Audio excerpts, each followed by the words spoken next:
Imagine waking up knowing your money is growing, even while you spend on the things you love. That's the promise of a rich life. And today on Insibook, we're turning Ramit Sethi's "I Will Teach You to Be Rich" into a step-by-step playbook you can set up this weekend. No boring budgets, no cut lattes guilt. We'll build a conscious spending plan that fits your life, automate your money so it moves itself, and set up a simple investing system that grows in the background. You'll also get quick wins, like lowering bills with word-for-word scripts, and a clear 6-week checklist to make it real. If you've ever thought, "I make money, so where does it go?" do not skip. By the end, you'll know exactly what to do next to start living your rich life, on your terms. Ready? Let's build it. It starts with a question that sounds simple, but rearranges everything. What does a rich life actually look like for you? Not what your friends post, not what your parents wanted, not what ads insist you should crave, but the day-to-day rhythm, the texture of your mornings, the way you spend a Saturday, the confidence you feel opening your banking app. Picture details, not slogans. Maybe it's walking to a cafe every morning without checking prices. Maybe it's flying home every holiday and picking up the dinner tab for your parents. Maybe it's a home that feels like your style, not a museum for guests. Maybe it's work you'd choose even if you didn't have to, or work you do less of because you can. Hold that picture. Every tactic that follows exists to make that vision real, with as little friction and as few decisions as possible. The enemy is not a latte, a vacation, or a pair of shoes. The enemy is vagueness. Vague goals lead to vague actions that lead to vague results, and vague results keep you stuck long enough to believe nothing works. Clarity melts resistance. When you know precisely what you want, it becomes easier, almost obvious, to channel money toward it and slice away the things that don't belong. This is the heart of a rich life. Spend extravagantly on the things you love, cut mercilessly on the things you don't, and automate the boring stuff so you rarely have to think about it. Start where money touches your identity most, your credit reputation. Not because you want to worship a number, but because a strong history creates cheaper options for the rest of your life. Set up your system so bills pay themselves, balances never carry, and your utilization stays low. That means automatic full payments on your cards, scheduled the day after payday so the money flows in and out like clockwork. Keep the oldest cards open, call once or twice a year to request a limit increase that drops your utilization ratio, and calendar a 5-minute check-in to scan for fraud. One call can reverse a late fee, a second call can lower an APR, a third can land a retention bonus. You are not begging, you are a profitable customer training your assistant, in this case, the card issuer, to treat you like one. Over a year, these tiny moves save hundreds. Over a decade, thousands. The point is not points. The point is predictable habits that never let a missed payment nick your future. Next, pick banks that act like partners, not predators. If your checking account charges fees for breathing, switch. If your savings pays interest that looks like a rounding error, move it to a high-yield account and nickname sub-accounts for what each dollar is meant to do. Safety cushion, Bali 2026, new laptop, wedding, down payment. Money becomes stickier when it has a label. Link checking and savings so cash flows smoothly on a schedule. The first of the month, rent or mortgage. The day after payday, investments. 2 days later, automated transfers to those sinking funds that cover irregular expenses without drama. You'll feel like you hired a competent assistant to run your life. You are still the CEO, but you no longer burn mental energy on calendar math. If debt is a roommate in your financial house, show it the door with a plan based on math and behavior. Make a list of balances, minimum payments, and APRs. The most efficient approach is to pay the highest interest first, the avalanche that collapses the cost of money. If motivation is fragile and you need a fast win, start with the smallest balance, the snowball that convinces your brain you can finish. The method matters less than the momentum. Call every creditor for concessions, lower APRs, waived fees, hardship plans with interest freezes, consolidation offers that actually reduce cost rather than stretch terms. Stack new payments on top of freed-up minimums. If the spreadsheet says you'll be done in 21 months, write a date on a sticky note and slap it where you see it daily. 21 months is not a sentence. It's a sprint. A sprint ends. Meanwhile, build a safety cushion that separates tiny annoyances from existential crises. $1,000 for starters. Fast. Sell something. Drive for a few weekends. Cut 3 subscriptions you barely notice. You want this money in a boring place that's easy to reach and hard to spend accidentally. When a tire blows, the fridge sighs, or the dog needs a vet, you don't swipe your way backward. You pay, you replenish, you move on. Later, when the debts are gone, expand that cushion to 3, maybe 6 months of essential expenses. The point is not to hoard cash forever. The point is to buy time. Time converts panic into choices. With the floor stabilized, you finally earn your way into the chapter most people want to skip to: investing. Not the guess which stock game, not the if only I'd bought 10 years ago fantasies. The quiet, rule-based habit of putting money into broad markets at low cost and letting compounding do what compounding has always done. Order of operations matters. Capture free money first through any employer match. If they match up to a percentage, contribute at least that. This is the best legal return on earth, guaranteed by policy, not market mood. Next, direct money into tax-advantaged accounts. Roth or traditional, depending on your situation, but pick one and start. If you have access to a health savings account attached to a high-deductible plan and you can afford the deductible, route contributions there too. It shelters money from tax going in, growing, and coming out for qualified health costs. Only after you've filled these buckets should you send leftover investing dollars to a plain brokerage account. Choice is the enemy here, so remove it. You do not need 15 funds. You need 1 or 2 broad funds that own wide swaths of the market, or a target date fund that automatically adjusts its mix over time. If you're decades from retirement, expect most of your money in stocks, a sliver in bonds to smooth shocks, and maybe a tiny cash buffer for short-term plans. If you're closer, increase the stabilizers. Rebalance once a year. If an asset runs hot and dominates your mix, sell enough of it to restore balance and buy the laggard. Formula, not feelings. You will be tempted to optimize, to chase outperformance, to tweak monthly. That itch is expensive. Costs and taxes matter more than cleverness. The less you do, the more you keep. The entire system works because it is automated. The day your paycheck arrives, money flows without your permission to the place's future you want it to be. Retirement accounts, savings buckets, rent, utilities, minimum debt payments, extra debt payments, and a guilt-free spending pool that you actually enjoy using. You should have a few numbers memorized: what arrives each pay period, what percentage sneaks out to investments automatically, what lands in your guilt-free fund, and what sits in your safety cushion. Everything else runs in the background. Most people try to budget by tracking last month's damage, then scolding themselves. You will be different. You'll decide this month's plan before the month starts, then let the pipes do the work. A conscious spending plan is the antidote to both deprivation and chaos. Start with fixed costs, the non-negotiables: rent or mortgage, utilities, insurance, transportation, groceries, minimum debt payments. These might be half your take-home, maybe a hair more, depending on where you live. Next, set your investments as a proportion of gross income. 15% is a practical target that compounds into a very different future. Then, fund savings for specific goals. Finally, allocate a generous slice for guilt-free spending. That last part is not a mistake. It is the release valve that keeps the rest sustainable. If concerts light you up, make that part fat and cut mercilessly elsewhere. If you could live at restaurants, pick your favorites and enjoy them without apology while letting go of the meh places. If travel feels like oxygen, shove money into that sub-account and book the ticket. The goal is a plan that feels like you, not a generic spreadsheet written for a stranger. At some point, you'll hear the chorus that insists small purchases are the villain and that richer lives are built by foregoing pleasures indefinitely.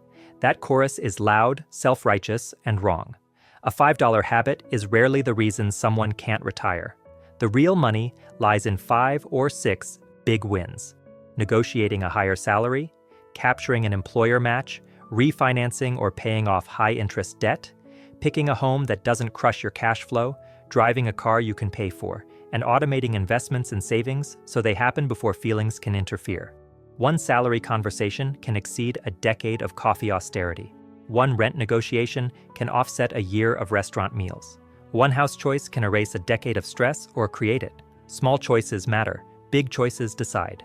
Earn more is not a motivational poster. It's a playbook. If you're employed, Your raise begins months before the meeting where you ask for it. Start by gathering specifics: the projects you led, the revenue you protected or grew, the efficiency you created, the customers you retained, the mistakes you prevented, quantified in numbers your manager cares about. Share an interim document early. Here's what I'm tracking for my review. So your boss sees the narrative forming. When the time comes, anchor your request in market data for your role and geography, then tie the number to the value you've demonstrated and the roadmap ahead. The script is simple: appreciation for the role, excitement about your trajectory, a clear ask, and silence while they respond. If the answer is no, ask what would make it a yes in 6 months, get agreement on measurable targets, and put a date on the calendar. Meanwhile, set alerts on job boards and maintain relationships so you have options. Loyalty is a virtue. Leverage is a strategy. If you freelance or consult, your rates are part math, part nerve. Begin with the total income you want, add taxes and benefits an employer would have paid, divide by realistic billable hours, and you have a baseline. Package results, not hours. Prospects don't love buying time. They love buying outcomes. Offer 3 tiers: basic, standard, premium. So clients choose how to say yes. Raise rates for new clients first. For existing ones, deliver a win, then propose a new scope that reflects the value you're already providing. The script again is simple. Here's what we achieved. Here's the plan to go further. Here's the investment to get it done. Silence is your friend. If you rarely hear no, your prices are too low. Money touches relationships quickly, so design how you and a partner will handle it before it handles you. Set a weekly money date that lasts exactly 15 minutes. Review what happened last week, glance at upcoming bills, and celebrate a small win. Give each person a no questions asked spending amount. It doesn't have to be equal if incomes aren't, but it does have to feel fair. Above a set threshold, agree to pause and talk before any purchase. Decide what's joint and what's separate. Joint account for shared bills, individual accounts for personal spending with no commentary. If you combine everything, great. If you keep a portion solo, also great. You're building trust and rhythm, not obeying a rulebook. For big life events, wedding, baby, home, identify the 3 things you truly care about and allow yourselves to go big on those, then cut ruthlessly on everything else. A wedding can be lavish where it matters to you and simple where it doesn't. A nursery can be practical and perfect without a platinum card. A home can feel exactly right without maxing your approval. On property, move slowly. Rent is throwing money away is a script that sells mortgages, not happiness. Buying makes sense when you plan to stay for years, can put a healthy amount down, keep your payment inside a conservative ratio of income, and have cash left after closing. Renting makes sense if flexibility, career moves, or the numbers tell you so. Your home is first a place to live, then an asset. If you buy, expect surprise expenses. They are not surprises so much as the natural taxes of ownership. Budget for them. If you rent, expect to hear lectures from people who don't know your math. Ignore them. Cars are another test of invisible scripts. A reliable used vehicle, paid for in cash, does more for your net worth than a financed badge that screams status. Total cost of ownership, fuel, insurance, maintenance, resale, matters more than the monthly payment a dealer hypnotizes you with. If you love cars and they are one of your joyful indulgences, fine. Design the rest of your plan to support that choice. If not, buy the car that does its job and redirect the difference to what lights you up. Debt from school comes with its own script. Everyone has it.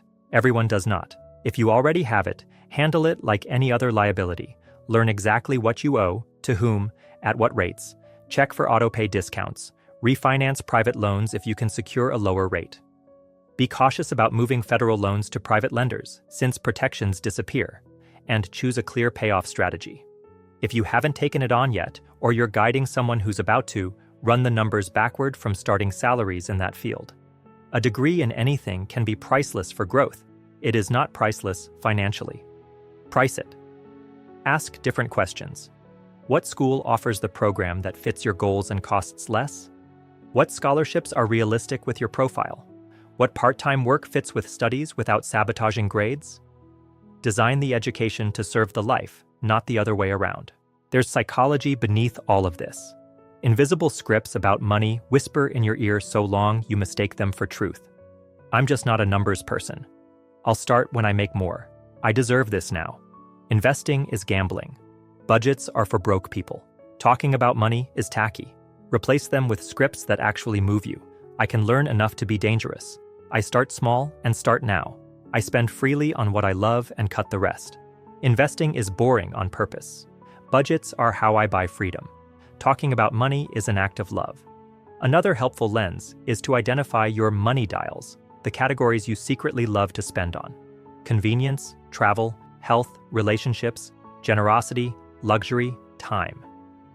Once you know your favorite dials, you can turn them up, guilt-free, because you'll be twisting other dials down with equal enthusiasm. The result isn't austerity, it's clarity. Case studies make these abstractions real. Imagine a 27-year-old marketing analyst with 2 credit cards, a leftover student loan, and a habit of losing track. She sets up full autopay, asks both issuers to raise her limits, and calendars a quarterly call to request fee waivers and better terms. She opens a high-yield account and names sub-accounts weekend trips, wedding season, and apartment upgrade. She reads her benefits, boosts her 401k to capture the full match, opens a Roth IRA at a low-cost broker, and sets $250 to leave her checking account the day after payday like clockwork. She lists her debts and runs an avalanche. Extra payments attack the 19.99% card, then the 14.99% card, then the student loan at 6%. She carves out a guilt-free fund for group dinners and refuses to apologize for it because she cut rideshares, beauty boxes, and that streaming service she never watches. In 9 months, both cards vanish. At 18, the loan is gone. The question on her mind shifts from, "Can I afford that?" to, "Do I want that?" Her investments grow in the background while she forgets which fund is which. And that's fine, because the point is that she started. Imagine a couple in their 30s earning decently, but fighting about money like clockwork. They keep separate accounts and a joint one for shared bills. Each gets a personal spending budget. Neither owes an explanation for how it's used. Above $300, they pause and discuss. Below it, each acts freely. They set a weekly money date for Sunday afternoon, 15 minutes only. One brings the wins. We saved $80 canceling that app. We hit our travel fund target for May. The other brings the facts. Utilities drafted, the car needs new tires in April. They pick 3 things to go big on: travel, a house with a porch, and hosting friends. Everything else looks Spartan from the outside and perfect from the inside. They run the numbers on buying and realize waiting 12 months means an extra $40,000 down and a calmer payment. They wait. Meanwhile, they automate investments to 15% of gross. The fights shrink because the system handles the decisions they used to bicker over. Imagine a freelancer who raised his rates and still hears yes. He shifts from hourly to value-based packages, offers options, and uses deposits to stabilize cash flow. Income spikes and dips smooth out because he routes money into a separate business account, pays himself a set amount twice a month, sets aside taxes automatically, and funnels a percentage into retirement like any employee would. He builds a 6-month safety cushion because client work can vanish without warning. He tracks only a few numbers: pipeline size, average project value, close rate, and on-time invoice payment percentage. He sleeps better than he did when he charged less because respect and systems make money feel less personal. Eventually, markets wobble. They always do. People yell on TV. They always will. You will feel an urge to do something. Your plan's answer is to keep doing exactly what you were doing yesterday. Contributions on schedule, automatic, boring. The risk you took was priced in when you chose your allocation. Unless your life changed, not your feelings, your life, you hold steady.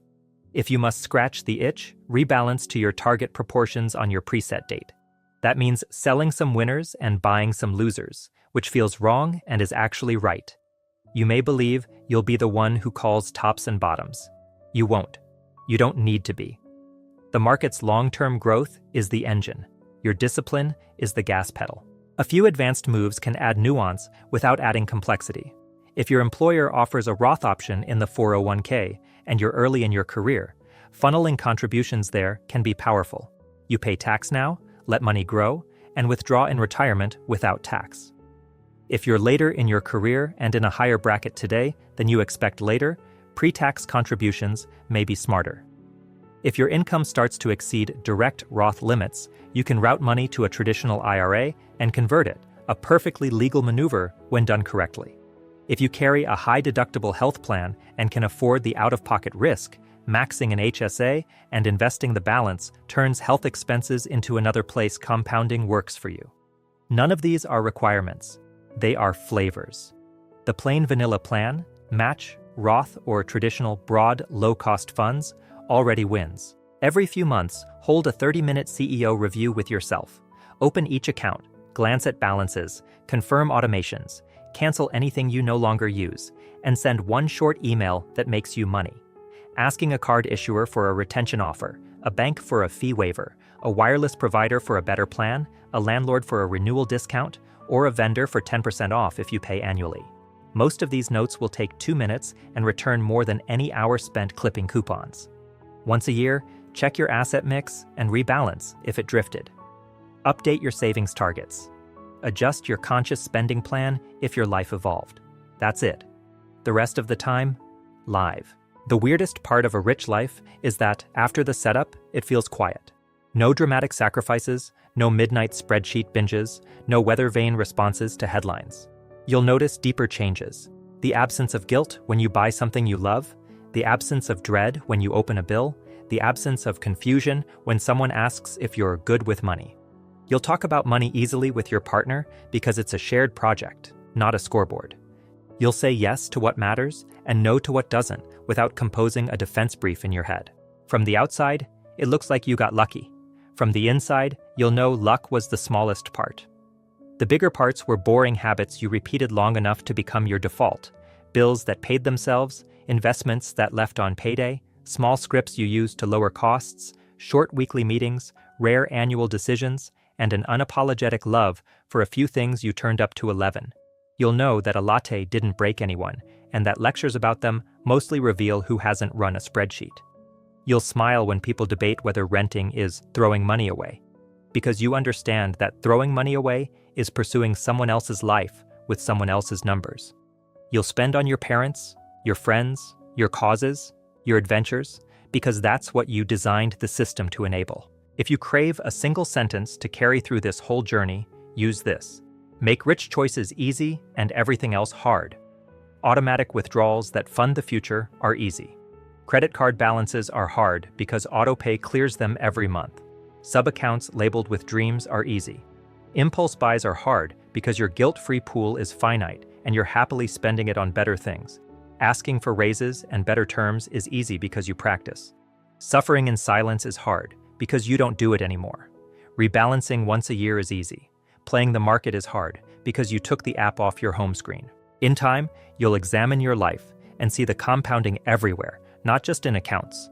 Skills you picked up for a raise turned into a new role, into a new industry, into new friends. A weekly money date turned into calm kids who think budgets are normal. A small gift to a cause you love turned into a major donor moment you couldn't have imagined. A flight upgrade you felt zero guilt about turned into a memory that still makes you grin. This is the promise fulfilled. Money becomes a quiet partner that amplifies your values, not a noisy boss that hijacks them. None of this asks you to be perfect. In fact, perfection ruins progress. If you wait for the perfect investment allocation, the perfect rate, the perfect moment, you'll wait for years while someone with an 85% plan lived richly. The 85% plan, good enough, automated, consistent, beats the 100% plan that never starts. You'll make mistakes. You'll buy something dumb. You'll miss a transfer. You'll overtip on vacation and feel it later. Fine. Fix what matters, ignore what doesn't, and move on. The system forgives small errors because it catches big wins by design. Eventually, the picture you drew at the beginning stops feeling like a fantasy and starts feeling like Tuesday. You wake up in a space you love because you chose it with your numbers, not your neighbors. You walk to that cafe without checking prices because you budgeted for it on purpose. You book flights to see people who matter because the Family Plus Friends sub-account is ready. You check your accounts and see lines going up, not because you outsmarted the world, but because you outlasted the noise. When someone asks how to begin, you won't hand them a lecture. You'll ask them to picture their own rich life in ridiculous detail, smells, sounds, textures, and then you'll show them how to move $100 this Friday to a place that makes that picture sharper. The rest is repetition. And when life changes, and it will, you'll change the system, not the philosophy. A new job, a move, a baby, an illness, a windfall, a downturn. Update the numbers, the allocations, the automations. Keep the core intact. Spend on what you love, cut what you don't. Automate everything, and make decisions on your calendar instead of in your feelings. You'll notice that money drama still flares up around you, in your feed and your group chats, but not inside your home. The peace you feel will seem suspicious at first, like you forgot something. You didn't. You remembered everything that matters and built a life to match. The last realization sneaks up on you. Getting rich turned out to be a side effect of deciding to live richly. You chose what mattered, you funded it on autopilot, you ignored the rest, and time did what time does. The accounts got bigger, the choices got better, the days got calmer, the moments you care about multiplied. That's the finish line hiding in plain sight. Not a number, not a net worth post, but a life set to your preferences instead of your fears. You built it one automatic transfer, one small script, one quiet habit at a time. Keep going.